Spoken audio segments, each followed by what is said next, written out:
Friends, bio study channel में आपका स्वागत है। आज हम ब्रायोफाइट्स के बारे में पढ़ने वाले हैं। इस लेक्चर में कक्षा 11 का बायोलॉजी का आपका ये टॉपिक रहेगा ब्रायोफाइट। इससे पहले वाले वीडियो में आपने शैवालों के बारे में अध्ययन किया था। एल्गी क्या होते हैं, शैवाल क्या होते हैं। ब्रायोफाइट्स के बारे में आज का हमारा चर्चा का विषय है।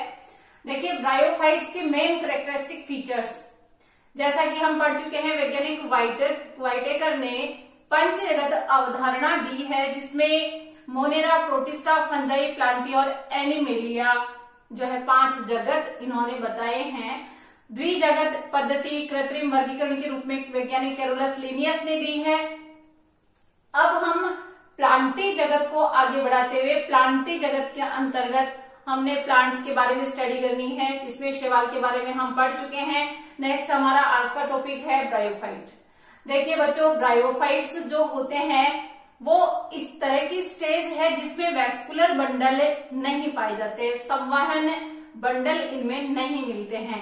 मेन कैरेक्टरिस्टिक फीचर होता है कि संवहन बंडल इनमें नहीं पाए जाते हैं, जो कि जाइलम फ्लोएम के बारे में आप पढ़ते हो। जाइलम फ्लोएम ये संवहन ऊतक होते हैं और ये संवहन ऊतक विकासीय क्रम के आगे बढ़ते हुए क्रम में हम स्टडी कर रहे हैं। शैवालों के बारे में हमने स्टडी करी। अब ब्रायोफाइट्स की स्टडी में संवहन बंडल अभी तक नहीं बने हैं, यानी वैस्कुलर बंडल इनमें नहीं बने हैं, इसलिए संवहन ऊतक विहीन होते हैं ये, यानी संवहन ऊतक इनमें नहीं पाए जाते।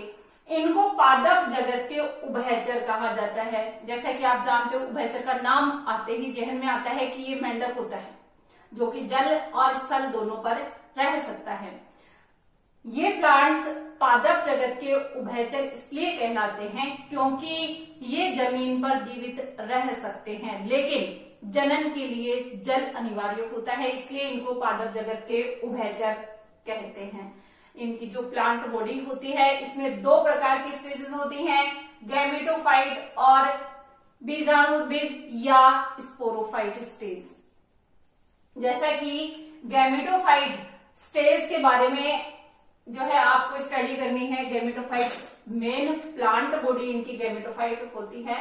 गैमेटोफाइट यानी कि अगुणित अवस्था, अगुणित अवस्था। लेकिन ये ध्यान रहे कि जो मेन प्लांट बॉडी है इनकी स्वकोशी के रूप में ये जो है अवस्था स्वतंत्र होती है, प्लांट के रूप में युग्मकोद्भिद। लेकिन अब हम बात करें कि बीजाणुद्भिद अवस्था कब आती है। बीजाणुद्भिद अवस्था जो है पराश्रय स्टेज में होती है बच्चों, पराश्रय स्टेज में होती है। हम ब्रायोफाइट में लीवरवर्ट्स और मॉस की स्टडी करेंगे। ये लीवरवर्ट्स और मॉस ये दोनों ब्रायोफाइट्स ही हैं। लीवरवर्ट के लक्षण अलग से हम पढ़ेंगे और मॉस के अलग से पढ़ेंगे। जैसा कि आपके सामने ये जो है डायग्राम ड्रॉ किया हुआ है, ये एक लीवरवर्ट मार्केंशिया का है और ये एक मॉस का है, फ्यूनेरिया मॉस। फ्यूनेरिया मॉस है और ये मार्केंशिया लीवरवर्ट है। इन दोनों के अलग से मैं कैरेक्टरिस्टिक फीचर्स आपको बताऊंगी। आप देखिए कि युग्मकोद्भिद और जो बीजाणुद्भिद अवस्था है, जो कि मुख्य अवस्थाएं होती है प्लांट बॉडी की, इनमें युग्मकोद्भिद अवस्था होती है वो स्वतंत्र होती है, और स्पोरोफिटिक या जिसको हम कहते हैं बीजाणुद्भिद अवस्था ये द्विगुणित अवस्था होती है, जो कि पराश्रयी अवस्था में होती है। तो इनमें सबसे पहला हम कैरेक्टर लेते हैं आवास, यानी ये पौधे कहाँ पाए जाते हैं। ये नम स्थानों पर मिलते हैं, ये नम स्थानों पर मिलते हैं, जिनमें गीली मिट्टी पर ये मिलते हैं, चट्टानों पर ये पाए जाते हैं। जहां पर नमी युक्त स्थान है वहां पर ये प्लांट्स पाए जाते हैं। अब देखिए, भूमि पर ये प्लांट्स एक ऐसे अवस्था में होते हैं जो पूरी तरह से जैसे नमी वाली स्थिति जहां बनी रहती है, जैसे कि नैनीताल जैसे इलाके जहां पर वर्ष भर नमी बनी रहती है, गीली मिट्टी जहां पर हमेशा रहती है, ऐसी नमी वाली स्टेज में ये पाए जाते हैं। तो आवासीय स्ट्रक्चर इनकी आवासीय अवस्था इनकी कैसी हो गई कि ये नम छायादार स्थानों पर पाए जाते हैं। अब है युग्मकोद्भिद अवस्था। युग्मकोद्भिद अवस्था जो होती है बच्चों, मुख्य पादप का इनकी युग्मकोद्भिद होती है और ये अवस्था मुख्य प्लांट बॉडी होती है जो कि स्वकोशी के रूप में होती है। तो नेक्स्ट हमारी स्टेज है इनकी युग्मकोद्भिद अवस्था। ये युग्मकोद्भिद अवस्था मुख्य पादप काय के रूप में होती है। ये मुख्य पादप काय के रूप में होती है और स्वतंत्र अवस्था होती है। जैसा कि मैंने आपको बताया कि स्वतंत्र अवस्था होती है ये। साथ में आपको ध्यान रखना है कि प्लांट्स है ये स्वकोशी स्टेज में है, तो ये युग्मकोद्भिद अवस्था स्वकोशी होती है। अब हम आगे इसका और जो है लेते हैं आकार के बारे में। तो आप सबसे पहले इसको नोट कर लीजिए ताकि आकार के बारे में मैं आपको बताऊं।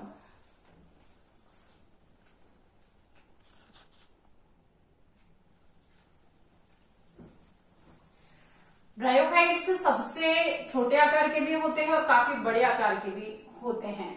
जैसा कि ब्रायोफाइट्स के लक्षणों का हम अध्ययन कर रहे हैं, आकार प्रथम इसलिए पौधे होते हैं ब्रायोफाइट्स। सबसे छोटे जो है ब्रायोफाइट की बात करें तो जोपिस अर्जेंटस है। कई बार नाम पूछा जाता है तो बच्चों ध्यान रखना 4 से 5 mm का ये होता है। सबसे बड़ा ब्रायोफाइट है डोसोनिया जो कि 60 से 70 सेंटीमीटर का ये होता है। नेक्स्ट इसका लक्षण हम लेते हैं संवहन ऊतक। जैसा कि मैंने आपको वीडियो स्टार्ट किया उसके शुरू में बताया कि वैस्कुलर बंडल नहीं पाए जाते हैं, इसलिए संवहन ऊतक विहीन होते हैं। जड़ तना पत्ती वास्तविक रूप से इनमें नहीं पाए जाते हैं, एक थैले के रूप में स्ट्रक्चर होती है। तो वैस्कुलर बंडल या संवहन ऊतक की बात करें बच्चों, संवहन ऊतक इनमें नहीं पाए जाते हैं। जाइलम और फ्लोएम का अभाव होता है।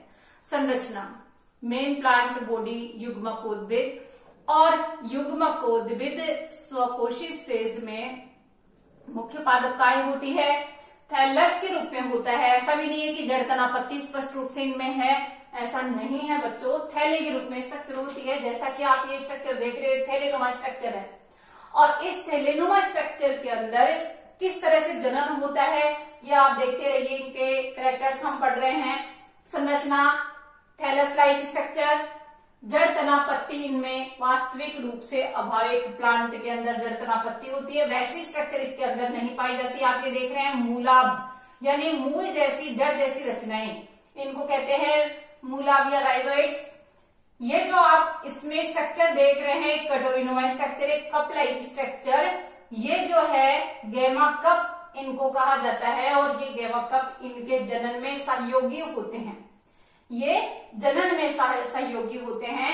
तो जनन के बारे में हम स्टडी करेंगे इसमें। सबसे पहले आप संरचना देखिए, थैलस के रूप में संरचना है, वास्तविक जड़ तना पत्ती इसमें अनुपस्थित है। जैसा कि ये है एक लीवरवर्ड। मॉस की स्टाइल भी देखिए, मॉस के अंदर भी प्लांट जड़ तना पत्ती में वास्तविक रूप से विभेदित नहीं है। अगुणित पादप शरीर यानी कि मुख्य प्लांट बॉडी युग्मकोद्भिद होती है, तो अगुणित अवस्था होती है मुख्य पादप शरीर की। तो आप इनको नोट करते चलिए और देखते चलिए।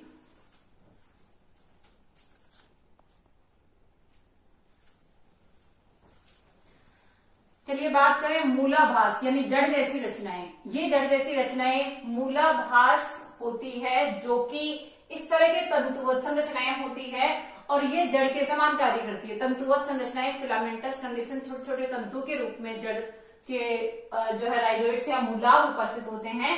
ये तंतुवत संरचनाएं जड़ की तरह कार्य करती है यानी कि जल अवशोषण का कार्य कर सकती है और भूमि में प्लांट को स्थिर रखने का कार्य करती है। जल अवशोषण का कार्य भी करती है और भूमि पर स्थिर रखने का कार्य भी करती है।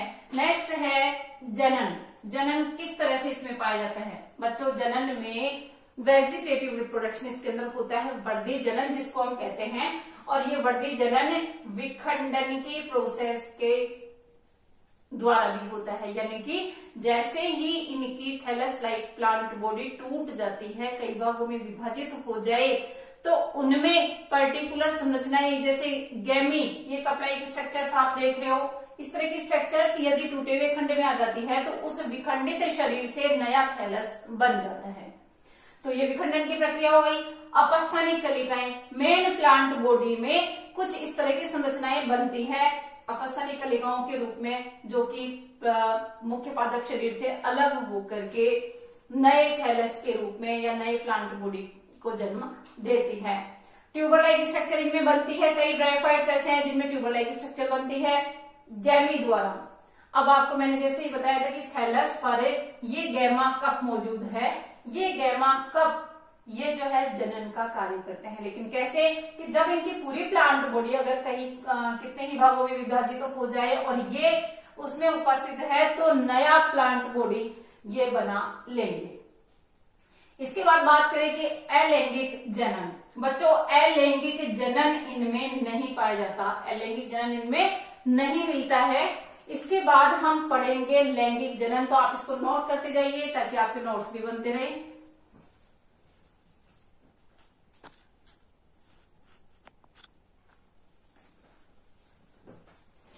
चलिए बात करते हैं लैंगिक जनन की। लैंगिक जनन जो है अंड युग्मकी प्रकार का होता है, ओगैमस टाइप भी इसको कहते हैं। कहने का मतलब है कि नर और मादा जननांग में पुंगड़ों और अंड का निर्माण या उस्पोर का निर्माण होता है। देखिए, नर जननांग जो है एंथ्रीडियम के रूप में होता है और मादा जननांग आर्किगोनियम के रूप में बनता है। ब्रायोफाइट्स में एंथ्रीडियम ऐसी रचना होती है जो कि गदाकार संरचना में होती है और पुंगड़ों जो है इसमें बनता है। इसमें जैसे कि शुक्राणु बनता है मानव में, इसी प्रकार इसमें नर जननांग में पुंगड़ों का निर्माण होता है।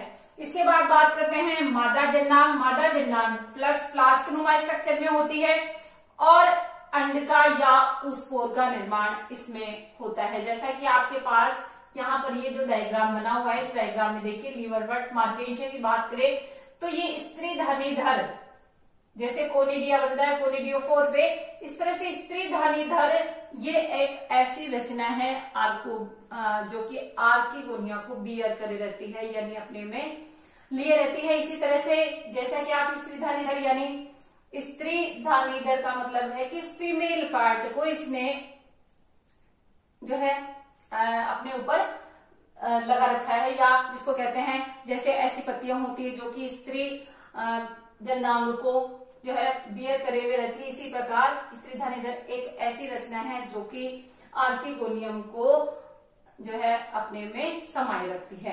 अब बात करें मादा जननांग या नर जननांग की, तो सेम इसी प्रकार स्त्री धनीधर की तरह ही ये जो है नर जननांग को भी इसी तरह की रचना में, जिसमें नर और मादा अलग अलग होते हैं, तो ये जो है अपने में इसी तरह से कोनिडियोफोर कोनिडिया को रखता है। स्त्री धनीधर स्त्री धनी को अपने अंदर फिट रखती है, तो ये रचना इस तरह से पाई जाती है जननांग के रूप में।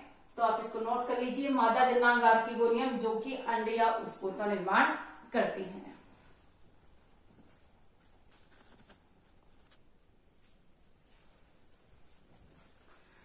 ब्रायोफाइट्स में तो निषेचन की प्रक्रिया है। लैंगिक जनन की बात करते हैं हम, तो निषेचन की प्रक्रिया जल की उपस्थिति में होती है और युग्मनस का निर्माण होता है, यानी मेल और फीमेल जो युग्मक बने हैं उनके मिलन से निषेचन की प्रक्रिया पूरी होती है और युग्मनस का निर्माण होता है। यानी युग्मनस का निर्माण होने का मतलब है 2n कंडीशन बन जाना। अब इसके बाद 2n कंडीशन बनने के बाद भ्रूण की रचना होती है और ये जो भ्रूण है वो स्त्री धानी के अंदर पनपता है, डेवलपमेंट होता है। स्त्री धानी के अंदर भ्रूण का डेवलपमेंट होता है। जब भ्रूण का डेवलपमेंट होगा स्त्री धानी में तो किसका निर्माण होगा? स्पोरोफाइट, यानी कि बीजाणुउद्भिद का निर्माण होगा। ये जो बीजाणुउद्भिद बना है ये कैसी कंडीशन में है? अब द्विगुणित संरचना के रूप में, द्विगुणित संरचना के रूप में आ चुका है। अब इसकी बात करें कि ये जो स्पोरोफाइट या बीजाणुउद्भिद बना है इसकी संरचना कैसी होती है, ध्यान रखिएगा। फुट, सीटा और कैप्सूल 3 भागों में विभाजित होता है स्पोरोफाइट। और ये स्पोरोफाइट फुट, सीटा और कैप्सूल का मतलब फुट जो संरचना है ये एक जड़ लाइक स्ट्रक्चर है जो कि स्थिर जो है जैसे जड़ जमीन में स्थिर रखती है, इस तरह से ये अवशोषण का कार्य करती है। फुट वाला भाग। इसके बाद बात करें सीटा, स्ट्रैंड लाइक स्ट्रक्चर, जैसे तना होता है वो जड़ से अवशोषित पानी को ऊपर भागों तक पहुंचाता है, इस तरह से सीटा जो रीजन होता है ये भी तने की तरह कार्य करता है, यानी अवशोषित पदार्थ को ऊपर तक पहुंचाना। इसके बाद कैप्सूल, देखिए कैप्सूल ऐसा स्ट्रक्चर है, जैसा कि इसका नाम ही कैप्सूल है, स्पोर फॉर्मेशन का कार्य करता है। ये स्पोर फॉर्मेशन यानी कि बीजाणु का निर्माण करना, और बीजाणु का निर्माण करने का कार्य का मतलब है कि वापस अगुणित संरचनाएं शुरू हो जाना। किसके निर्माण से? बीजाणु के निर्माण से। बीजाणु बना, अब बीजाणु जो बनेगा वो कैसे बनेगा? वो अगुणित संरचना के रूप में वापस आ गया। इसका मतलब क्या हुआ? इसका मतलब ये हुआ कि जो गैमेटोफाइट और स्पोरोफाइट है ये अल्टरनेशन में चलते हैं। कहने का मतलब है कि जो गैमेटोफाइट है या युग्मकोद्भिद है ये स्वतंत्र रूप में था, और स्पोरोफाइट इसके ऊपर पराश्रयी कंडीशन में, तो दोनों की स्टेज एक दूसरे के साथ जो है चलती है। अल्टरनेशन ऑफ पीडी एकांतरण जिसको हम कहते हैं एन और 2n दोनों अवस्थाओं में बराबर जो है एक दूसरे में परिवर्तन होते हुए इनका जीवन चक्र पूरा होता है। तो बात समझ में आई होगी आपके कि निषेचन की प्रक्रिया कैसे पूरी हुई, कैसे भ्रूण का निर्माण हुआ, कैसे बीजाणुद्भिद जो है फुट, सीटा और कैप्सूल में डिवाइड होता है।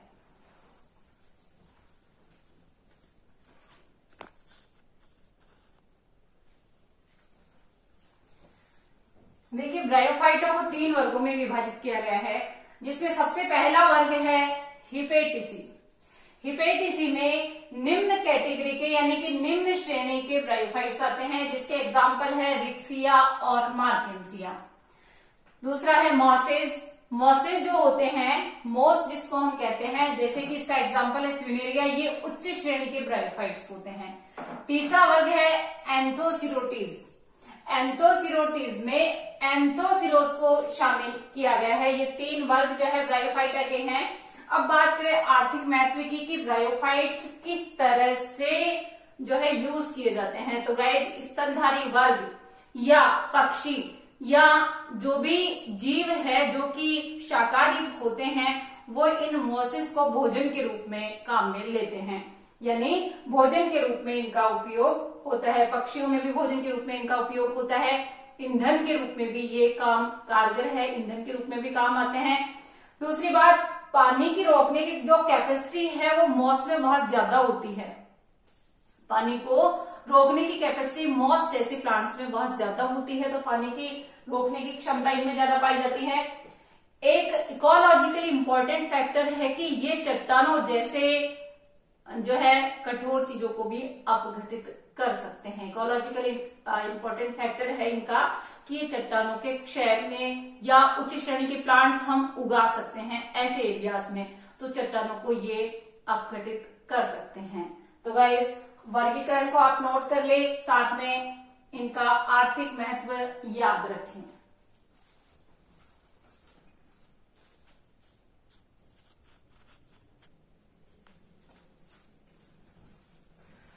चलिए हम हिपेटिसी सदस्य लीवरवर्ट्स की बात करते हैं। हिपेटिसी वर्ग, जैसा कि मैंने 3 वर्ग आपको बताए हैं वर्गीकरण में, यहाँ पर हम हिपेटिसी समूह के लीवरवर्ट्स की बात करते हैं। तो लीवरवर्ट्स के मुख्य लक्षण हम पढ़ेंगे लीवरवर्ट्स के कि ये जो लीवरवर्ट्स होते हैं जैसे कि रिक्सिया, मार्केंसिया, ये कहाँ पर इनका आवास होता है, किस तरह से इनमें जन्म पाया जाता है। जैसा कि ये मार्केंसिया आपके सामने स्ट्रक्चर के रूप में है, ये छायादार स्थानों पर ये उगते हैं। मार्केंसिया या रिक्सिया ये ऐसे प्लांट्स हैं जो हिपेटिसी के सदस्य हैं, लीवरवर्ट्स हम इनको कहते हैं। ये थैलोइड स्ट्रक्चर में होते हैं, थैलस टाइप, जैसा कि मैंने ब्रायोफाइट्स का मुख्य कैरेक्टर आपको बताया कि पादप जगत का उभयचर भी होता है। थैलस टाइप स्ट्रक्चर यानी थैले जैसी रचना होती है इनकी। ये थैलोइड स्ट्रक्चर में फ्लैट होते हैं, डोर्सी वेंट्रल होते हैं, पृष्ठ और अधर सतह इनमें पाई जाती है। अधिस्तर से चिपके रहते हैं, यानी ये जहां पर होते हैं वहां पर एकदम चिपक करके रहते हैं, अधिस्तर से सबस्ट्रेटम से चिपके रहते हैं। इनमें पत्तियों जैसी रचनाएं, जैसे तने के चारों तरफ पत्तियां हैं, जैसे ये इस तरह से रचना है और इसके छोटी छोटी पत्तियां लगी रहती है ऐसे करके, ये पत्ती लाइक स्ट्रक्चर होती है और ये पत्ती लाइक स्ट्रक्चर तने जैसी रचना पर लगी रहती है।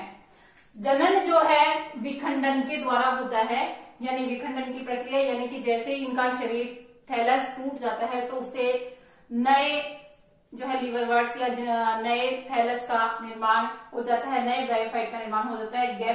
गैमा कप जिसको हम कहते हैं, मैंने आपको संरचना बताई है गैमा कप की, इस गैमा कप के द्वारा भी जो है इनमें कलियों के रूप में होता है। ये बहुकोशिक हरी कलियां होती है गैमा कप, जिनके द्वारा अलैंगिक जनन संपन्न होता है। या विखंडन वर्धी जनन के रूप में हम बात करें तो इनके द्वारा नए थैलस का निर्माण होता है। नर और मादा जननांग इनमें पाए जाते हैं। ये डिपेंड करता है कि ब्रायोफाइट में एक थैलस पर भी हो सकते हैं और दोनों अलग अलग संरचनाओं में भी उपस्थित हो सकते हैं। स्पोरोफिटिक और गैमेटोफिटिक संरचनाएं अल्टरनेटिव कंडीशन में पाई जाती है। जो स्पोरोफाइट बनता है वो फुट, सीटा और कैप्सूल में डिवाइड होता है। फुट, सीटा और कैप्सूल में डिवाइड होता है। जैसा कि मैंने आपको बताया था कि फुट जो है एक अवशोषक का कार्य करता है, सीटा एक तने की तरह कार्य करता है और कैप्सूल में स्पोर फॉर्मेशन होता है जिससे अगुणित रचनाओं का निर्माण होता है। मियोसिस के द्वारा स्पोर फॉर्मेशन होता है। गाइस आपको पता चल जाना चाहिए कि द्विगुणित संरचना और अगुणित संरचना एक दूसरे में चेंज हो रही है। तो स्पोर फॉर्मेशन हुआ मियोसिस के द्वारा, अर्धसूत्री विभाजन के द्वारा।